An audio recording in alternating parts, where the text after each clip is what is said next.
सभी सेवकों को नमस्कार। सेवक ना चाहकर भी गलतियां कर बैठते हैं, तो ऐसा क्या करें जिससे वे गलती करने से बच सके। भगवान की भक्ति में चलने के लिए भगवत कृपा निरंतर सदा बनी रहे, इसलिए भगवत प्राप्ति के लिए निष्काम भाव से कर्म योग साधने हेतु बाबा ने 4 तत्व दिए हैं। सेवक को 4 तत्व इसलिए बाबा ने दिया है, इसका आभास निरंतर हो, इसलिए शाम की प्रार्थना बताई है और बाबा ने भगवत गुणों के 3 शब्द दिए हैं। अपने परिवार एवं सेवकों में सत्य, मर्यादा, प्रेम, यह 3 शब्द शाम को प्रार्थना में इसीलिए बताए हैं ताकि निरंतर 3 शब्दों का आचरण परिवार एवं सेवकों में होना चाहिए। इसीलिए शाम की प्रार्थना में हर दिन बोलकर शब्दों का मंथन करना जरूरी है। जीवन में चलने के लिए गृहस्थी ऊंच स्तर पर लाने और मानव जीवन के अनेक उद्देश्य सफल बनाने के लिए बाबा ने 5 नियम दिए हैं। सेवक इस मार्ग में आने के पहले बहुत व्यसन करने से, भूत पिशाच या कई प्रकार की बीमारी के कारण उनका परिवार निचले स्तर पर आ गया और कई परिवारों में खाने के लाले पड़ने लगे। ऐसी स्थिति में कोई रिश्तेदार, कोई सगा काम नहीं आया और जिस दिन इस मार्ग से हम जुड़कर एक भगवान को माना, तब से सेवक के दुख दूर होकर सेवक की गृहस्थी ऊंचे स्तर पर आने लगा और परिवार में एवं सेवकों में एकता स्थापित होकर सत्य, मर्यादा, प्रेम का आचरण होने लगा। परिवार एवं सेवकों में एकता निर्माण होकर कोई भेदभाव नहीं रखते हुए सभी सेवक एकता से रहने का संदेश बाबा ने दिया है। उसी प्रकार अपना परिवार बाबा के आदेश का जीवन के अंत समय तक पालन करना है और मरे या जिए भगवत नाम पर इस तत्व के अनुसार चलना है।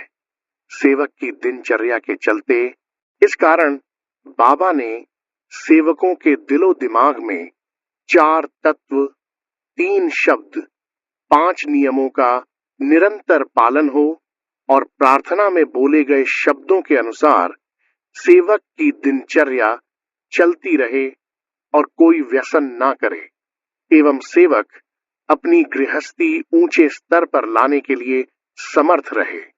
इसलिए शाम की प्रार्थना बाबा ने बताई है और सेवक के परिवार में पुराने विचार या पुरानी भावना उत्पन्न होकर सेवक के परिवार में ना आए।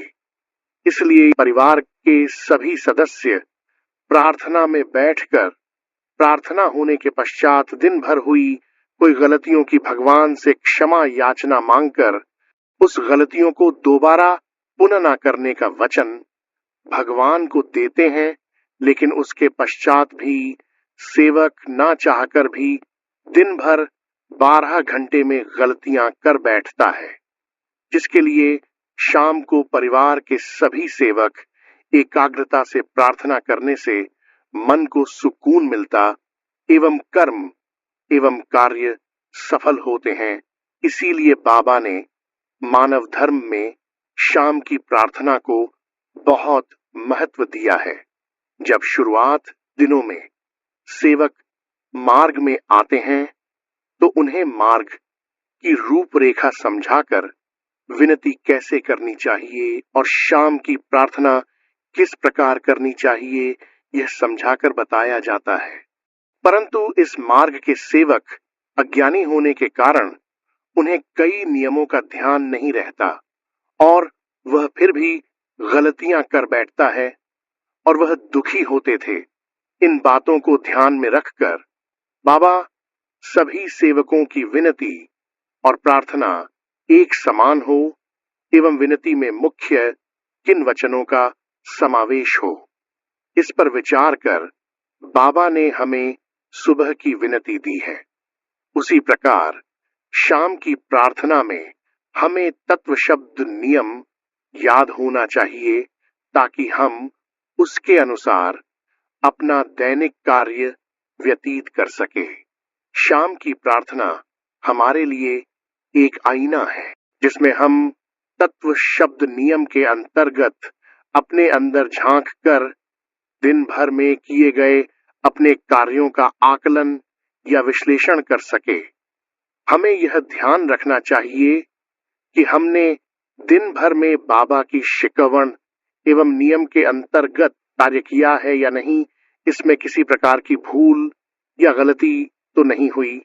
इस पर हमें सोचना चाहिए, अमल करना चाहिए, ताकि आने वाले दिनों में हम अपने उन गलतियों को दोबारा न दोहराए। हम प्रतिदिन सामकालीन प्रार्थना करते हैं, लेकिन इसका अर्थ यह नहीं कि केवल प्रार्थना में तत्व शब्द नियम बोलकर हमारा कार्य समाप्त हो गया। हमें अपने आप को तदनुसार मूल्यांकन करना चाहिए, अपने कार्यों पर विचार करना चाहिए, ताकि हम नियम के अंतर्गत रहते हुए कोई गलती ना कर सके। हम मानव हैं, हमारे कार्यों में कहीं ना कहीं गलतियां होती हैं। इन गलतियों को हम शाम की प्रार्थना में भगवान के समक्ष रखकर की गई गलतियों की माफी मांगते हैं, ताकि हमें भगवान क्षमा कर किसी प्रकार की परेशानी से हमें बचाए। हमें यह भी ध्यान रखना चाहिए कि हम ऐसी कोई गलती को फिर से न दोहराए। इसलिए बाबा ने हमें शाम की प्रार्थना दी है। कोई सेवक गलती पर गलती किए जाते हैं और दुख आने पर भगवान और बाबा को दोष देते हैं, जो कि बिल्कुल गलत है। बाबा ने हमें तत्व शब्द नियम, सुबह की विनती, शाम की प्रार्थना हमारे उज्जवल भविष्य के लिए एवं सुख समाधानी प्राप्त करने के लिए दिया है। अतः हमें बाबा की शिकवण अनुसार कार्य कर उसका पालन करना चाहिए, क्योंकि जब तक हम बाबा के आदेश और उसके नियम पर नहीं चलेंगे, तब तक हमें सुख समाधानी नहीं मिल सकता।